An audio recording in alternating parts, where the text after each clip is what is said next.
All right, welcome back everyone for another deep dive. Today we're going to be looking into John Burge, John a Burge. Chicago police officer Yeah. who was accused of torture. Wow.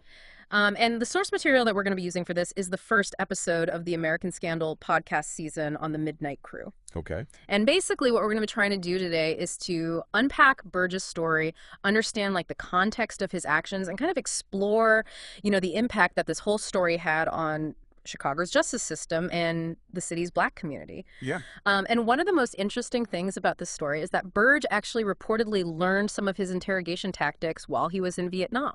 Yeah. So that's one thing that we're going to kind of explore and try to understand is what does that tell us about the man at the heart of this scandal? That is fascinating. The Vietnam War was just undeniably brutal. And, for someone in Burge's position as a military police officer, exposure to that kind of violence could so easily warp one's sense of acceptable conduct. Okay. Absolutely, yeah. And the podcast doesn't really go into Burge's early life in Chicago all that much. It kind of jumps right into his time in Vietnam. Gotcha. And there's this one scene in the podcast that is just chilling. Okay. Where Burge witnesses his commanding officer seemingly torturing a Viet Cong soldier to get information. Wow. I mean, how do you even process that?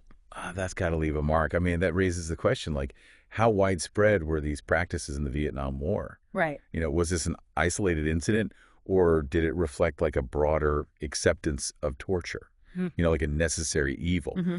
If Burge saw it as commonplace, it could have normalized the idea for him that, brutality was an effective means to an end. Absolutely. Yeah.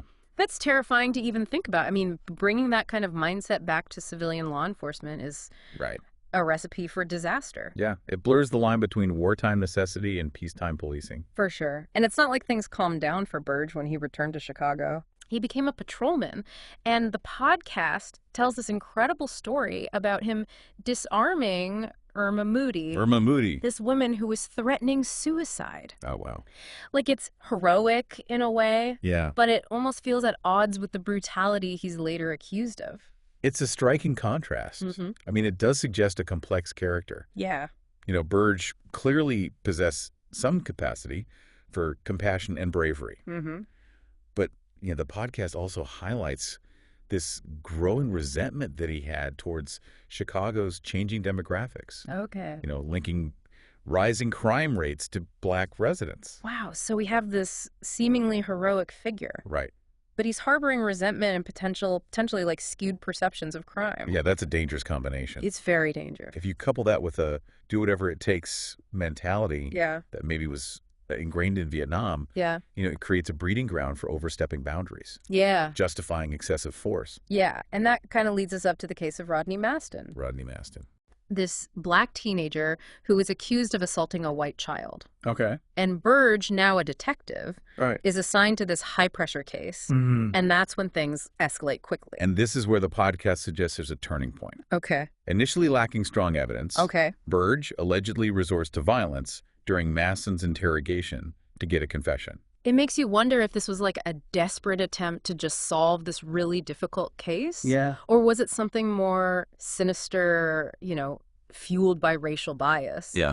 A willingness to just disregard due process. Right. The podcast doesn't offer a definitive answer. Okay. But it does point to the introduction of felony review in Chicago around this time. Felony review.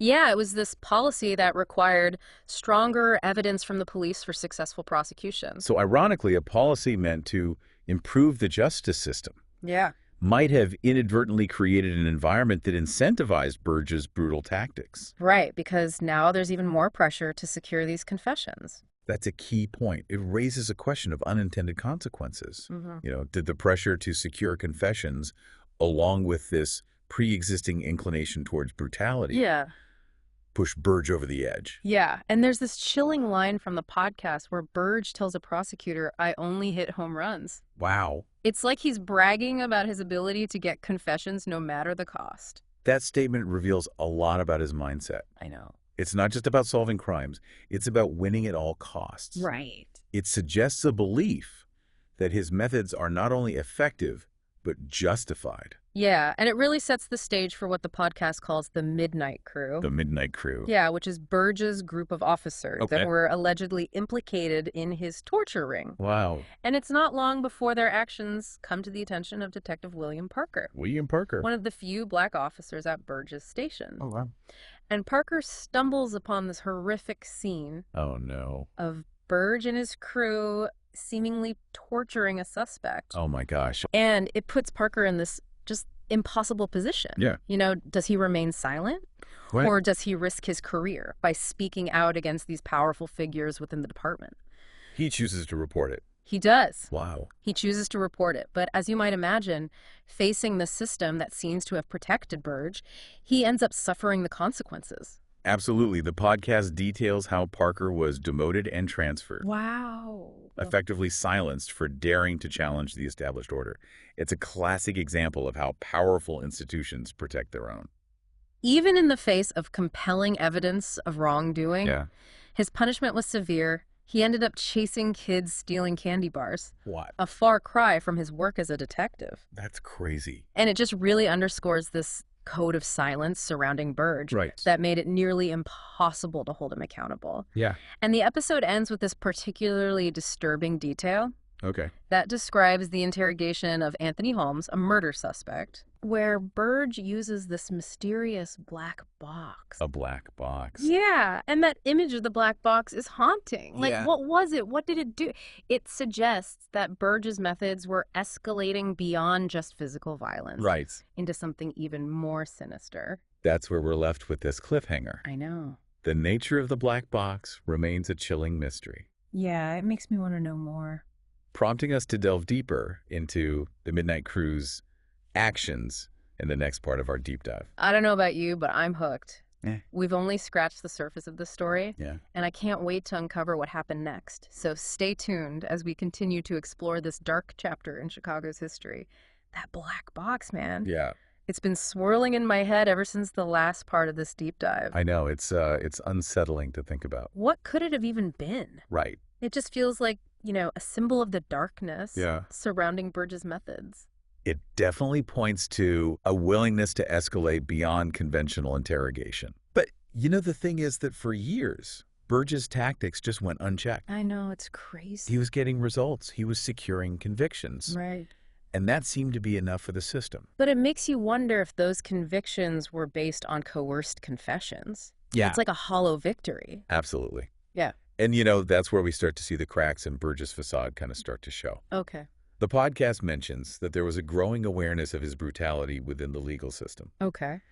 And defense attorneys began to challenge these confessions, Makes sense. raising concerns about the methods used to obtain them. So Burge's reliance on brutality was kind of setting the stage for his own downfall. Precisely. The more he depended on those tactics, the more vulnerable he became Yeah. with legal challenges. And this brings us to the pivotal case of Andrew Wilson. This is where things get really intense. Yeah. Andrew Wilson, he was arrested in 1982 for the murders of 2 Chicago police officers. Oh, wow. Obviously a crime that rocked the city. The pressure to find the perpetrators was immense. Right. And Burge and his team were tasked with interrogating Wilson and his alleged accomplice, Jackie Wilson. Okay. And the podcast describes the interrogation as just this horrifying ordeal. Oh, my God. Electric shocks, suffocation with plastic bags, beatings, Oh. threats with a shotgun. It's hard to even imagine the level of brutality these men endured. It's crazy. This wasn't about seeking the truth. It was about extracting a confession by any means necessary. Yeah.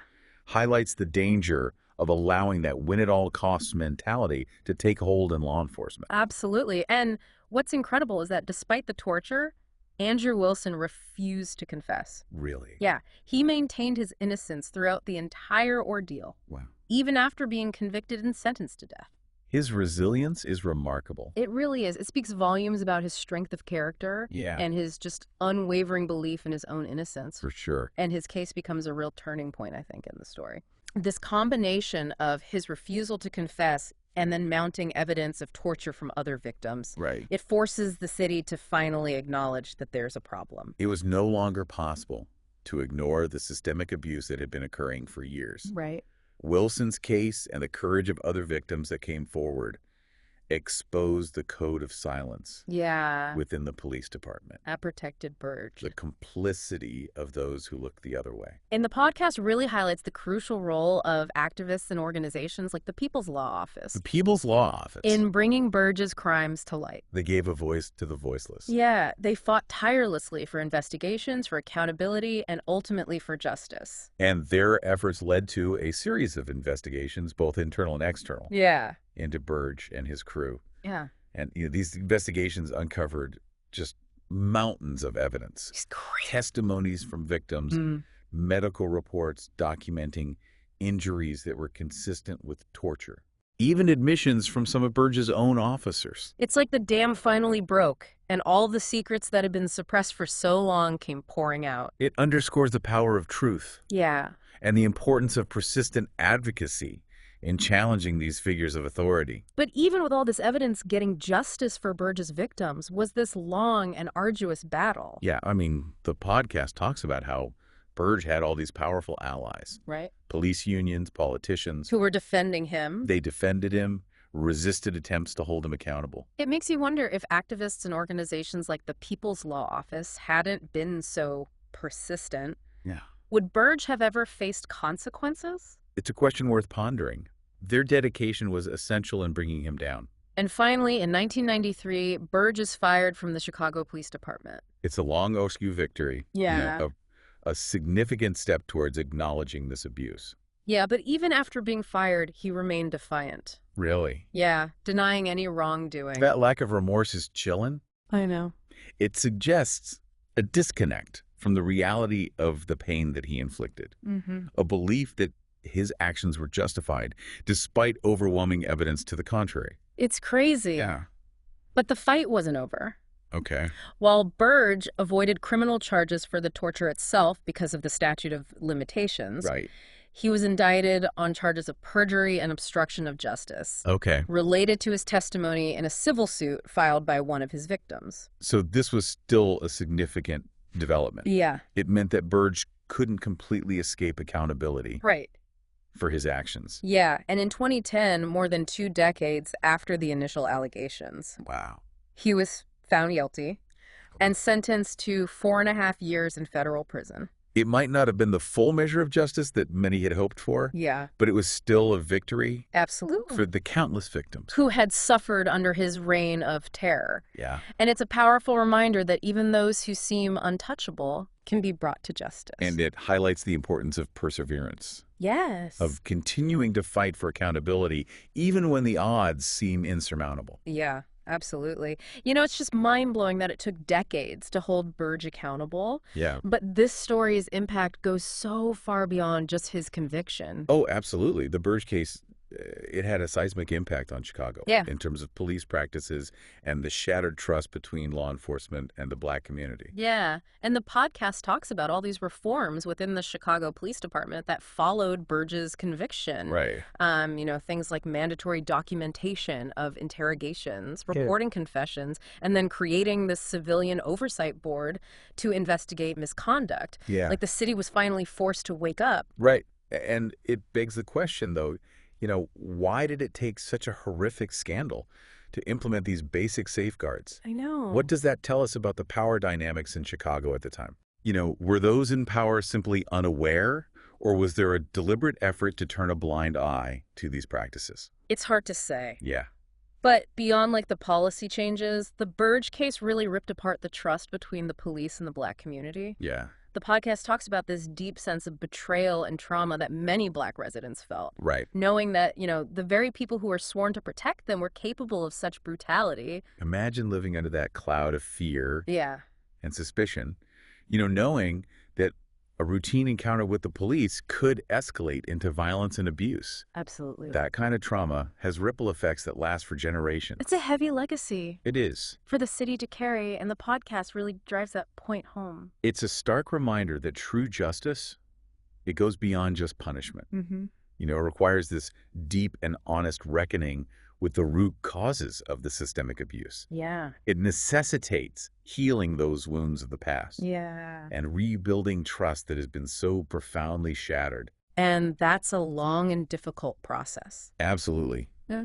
It requires a sustained commitment to transparency, Yeah. accountability, and a genuine desire to create a system that prioritizes fairness Mm-hmm. and the protection of individual rights. Yeah, It's an ongoing process. absolutely. It demands constant vigilance and a willingness to confront those uncomfortable truths. This deep dive has been intense, but incredibly eye-opening. For sure. It's one of those stories that stays with you long after you hear it. It's a powerful reminder that, we can't just passively accept the status quo. Yeah. We have a responsibility to question authority, Mm-hmm. to challenge injustice, and to advocate for a more equitable society. So what does this all mean for us, the listeners? Right. I think the Burge case, despite its darkness, offers some valuable lessons. Mm-hmm. It highlights the dangers of unchecked power, Right. the importance of holding institutions accountable, Yeah. and the power of individuals to make a difference. It also underscores the need for constant vigilance. Yeah. To never take for granted that systems are just or equitable. Right. We must remain engaged, informed, and prepared to challenge injustice wherever we see it. Maybe that's the most important takeaway from all of this. Yeah. We all have a role to play in creating a more just world. Absolutely. It starts with awareness, with understanding these complex issues, Mm. and with a commitment to action, no matter how small. The fight for justice is ongoing, Yeah, and it requires the collective efforts of us all. absolutely. Let this story serve as a sobering reminder of what's at stake Mm-hmm. and inspire us to be agents of positive change in our own communities. Yeah, well, thanks for joining us on this deep dive. Yeah, this was a heavy one. We'll be back next week with another fascinating story. But until then, keep learning, keep questioning, and keep pushing for a better world.